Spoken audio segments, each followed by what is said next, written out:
Metal Shop is brought to you by the U.S. Army, a place to be all you can be, and by Budweiser. For all you do, this Bud's for you. Metal Shop.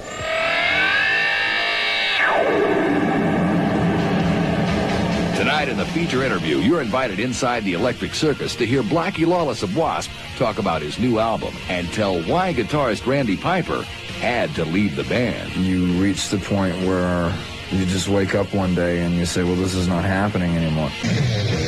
On From the Inside, it's been 16 years since Jimi Hendrix's untimely death.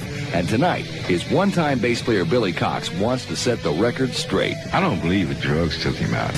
And on Master Classics, Randy Bachman of B.T.O. takes care of business. Going to that club that day, I heard a jock on the air say, this is so-and-so radio and we're taking care of business. Also tonight, you'll get all the details on the recent Metallica tragedy and metal notes on Deep Purple, Michael Schenker, Ted Nugent, and Crocus. We'll take one last look at life on the road with Queensryche, and Yngwie Malmsteen answers a question from a Metal Shop listener. Hey, this is Yngwie Malmsteen. Hello, this is Randy Bachman from B.T.O. Hi, this is Billy Cox, former bass player with Jimi Hendrix. Hi, this is Blackie Lawless from W.A.S.P, the real rock and roll animal, and I'll be this week's feature interview on Metal Shop. You'll hear them all tonight on the only show with teeth. Metal Shop. Hi, this is Charlie Kendall, and it does feel good to be back. You know, it's a bit of a downer to return to Metal Shop this week, only to hear the tragic news that Metallica's bass player Cliff Burton passed away a couple of weeks ago in Sweden.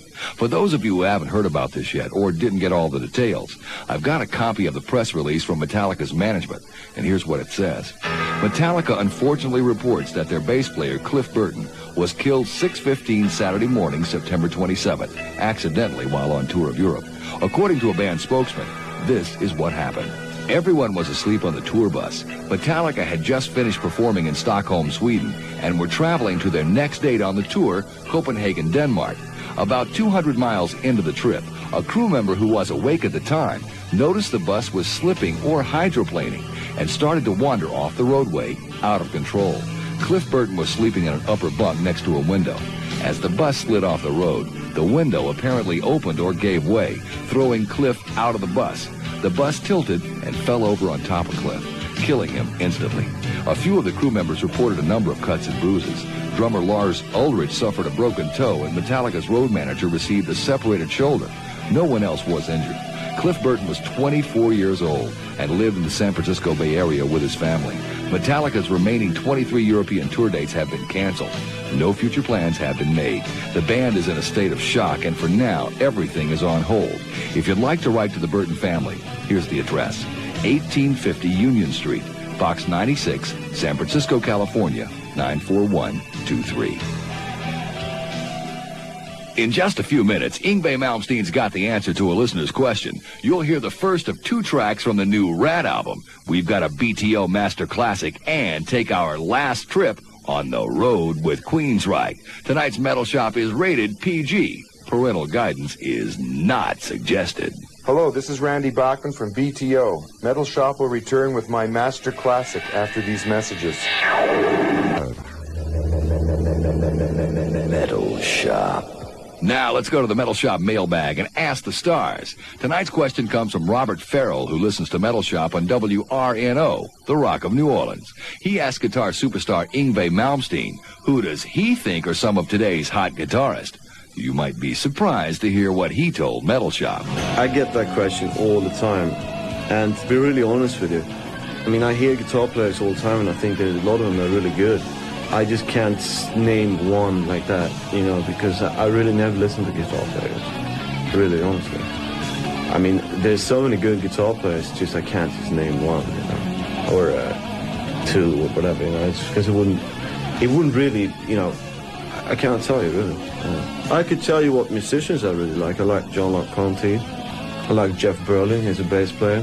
I really don't listen to guitar players. Tonight's Master Classic comes from Canada's Bachman-Turner Overdrive, B.T.O. Randy Bachman tells a story of how a radio disc jockey changed the name of their 1974 smash hit that was originally called White Collar Worker. We were going to play a club in Vancouver.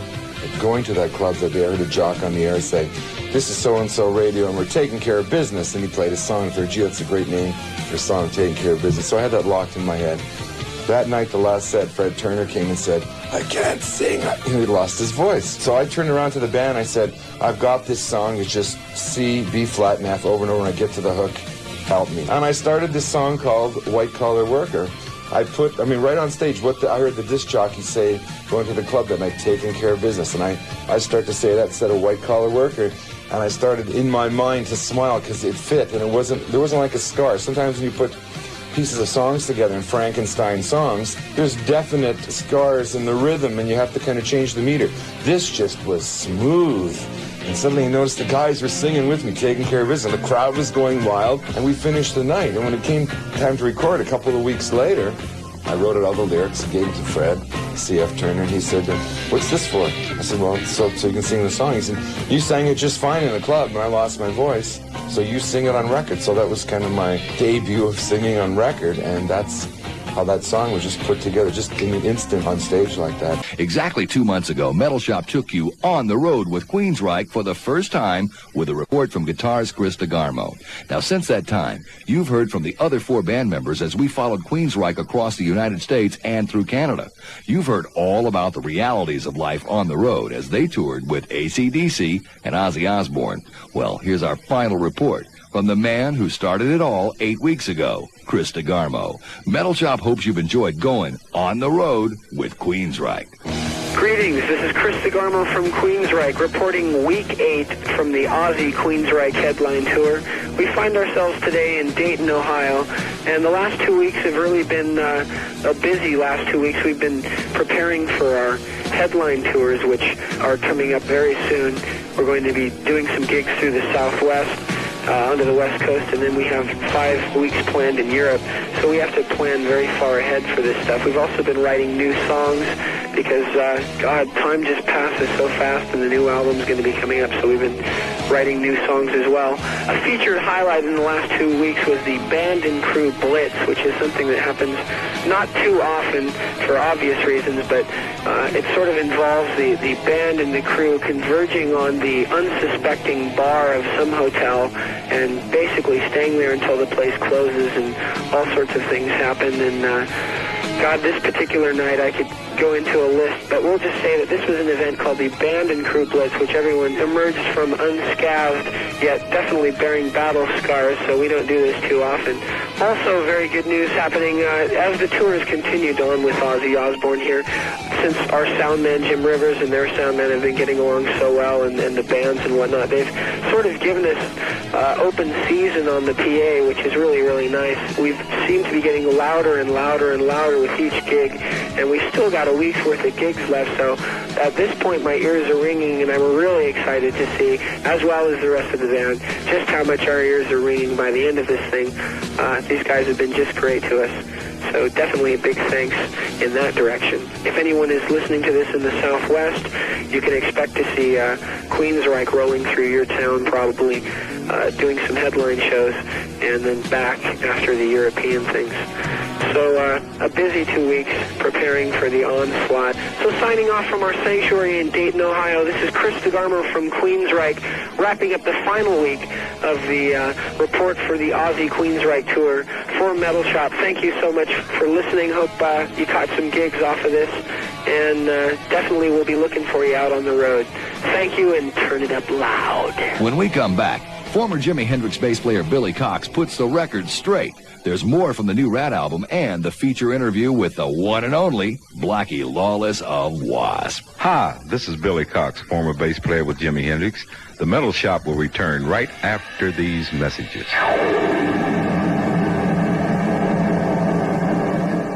Brand new Jimi Hendrix album in the record stores these days called Band of Gypsys 2, and it features some classic Hendrix tunes recorded on stage. In order to keep the legend alive, Metal Shop tracked down his one-time bass player Billy Cox. Tonight on From the Inside, Billy says Jimmy's gotten a bum rap since he died in 1970, and now it's time to set the record straight. Please, everyone associate Jimi Hendrix with drugs, and I like to clarify this much. Jimmy, Joe Blow, me, we were in the 60s, and there were drugs readily available. Hey, let's try that. And I knew that Jimi Hendrix was not a fool. As far as I know, that's not the way he died, from the people that were there and the books and the magazines, I don't believe that drugs took him out. You know, it was a mixture, combination of alcohol and some pills that he was trying to get to sleep, and that was about it. I mean, when you say drugs, people say, oh, God, he's, you know, taking LSD and mescaline and mixing all this stuff. I think he wrote one song where he mentioned drugs. That was it. Now it's time for the feature interview with Blackie Lawless of W.A.S.P. If you've been listening to Metal Shop the past couple of weeks, you already know that guitarist Randy Piper left the band, and King Cobra bassist Johnny Rod replaced him, which moved Blackie from the bass back to his original instrument, rhythm guitar. Sound like a heavy metal soap opera, eh?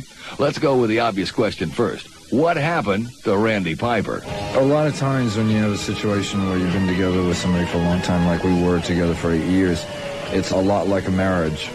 You reach the point where you just wake up one day and you say, well, this is not happening anymore. Obviously, to be with someone that long, they had some good points, or there was something about each other that you liked. But it's pretty hard to really define exactly what it is. The only thing you know is it's just not happening anymore the way you'd like it to. So you really do have to go your separate ways. I wish him the best of luck, and I mean that sincerely. He's talented enough to get something else happening. In the past, groups like Accept, Rush, Alice Cooper, and a number of others have released concept albums, which is all the songs dealing with a general theme. Blackie Lawless says Inside the Electric Circus was not intended to be a concept album, and he doesn't think the public will see it as one. But with the way things turned out, it is. Before the time previous to us touring, I would have not probably been able to write this lyrically because it was experiences that we had not yet gone through.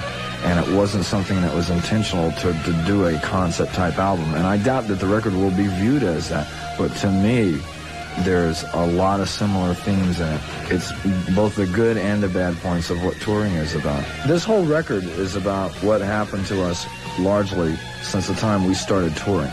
This record lyrically couldn't have been written before we started that. It wasn't intentional. It just worked out like that. I mean, it was just what we felt and things like that over a period of time. Here's a couple more metal notes. Ted Nugent has just finished recording a song called Love is Like a Chainsaw that will be on the soundtrack for an upcoming, as-yet untitled film. Crocus will be releasing a live album in the near future. Right now, they're mixing in the studio. Here's some good news for all you Deep Purple fans. Roger Glover and the rest of the band are doing some final studio work on their next album, which will be called House of the Blue Light. Look for the album to be in the stores in early January. And finally, Michael Schenker's band MSG have just been signed to a worldwide major record deal. MSG will go into the studio on November 15th with Queensryche producer Neil Kernan and hope to have a new album out by February 1st. Hey rockers, this is Yngwie Malmsteen. This week's most valuable metal is coming up next. Stick Metal Shop. For the third week in a row, here's Bon Jovi with the #1 metal. From Slippery When Wet, this is Shot to the Heart! I'm Charlie Kendall. See you next week on Metal Shop.